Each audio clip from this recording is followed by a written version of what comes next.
Hi అండి, అందరికీ శ్రీరామ నవమి శుభాకాంక్షలు. ఇంతకీ పండగ ఎలా జరుపుకున్నారు? బాగా జరుపుకున్నారా? రాముడి తలవాలు మంచిగా జరిగినాయా మీ బస్తీలో? చూడండి, మా బస్తీలో అయితే 2 చోట్ల తలవాలు అయితే అయినాయి. ఇదైతే హనుమాన్ గుడి.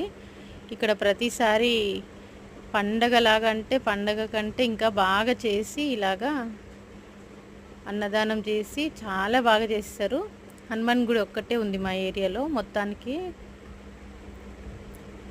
ఇంకా వేరే బస్ స్టాప్ ఉంటుంది, అక్కడ కూడా తలవాలు అయితే పడినాయి. అక్కడ ఇక్కడ 2 చోట్ల దర్శనం చేసుకున్నాము. ఎలాంటి దర్శనం అంటే అమ్మవారి పుస్తెలు కూడా ముట్టుకొని దండం పెట్టే అంత మంచి దర్శనం అయితే అయ్యింది.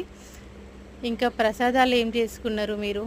నేనైతే ఇదిగోండి పానకము, ఇంకా పులిహోర, ఇవి ఇంకా పప్పు చేసిన ఆలు ఫ్రై, ఇవన్నీ చేసినా కానీ ఇంకా ఇవైతే మెయిన్. దేవుడి దగ్గర ఇవి పెట్టుకొని అయితే పూజ చేసుకొని ఇంకా అక్కడ దర్శనం చేసుకొని వచ్చి ఇంకా ప్రసాదం కూడా అక్కడే అంటే ఇంకా అక్కడే అన్నదానం పెడితే అక్కడే తినేసి వచ్చినాము. మనకి ఏం పండుగ వచ్చినా పులిహోర అయితే మెయిన్. ఇంకా తర్వాత ఫొటోస్ అయితే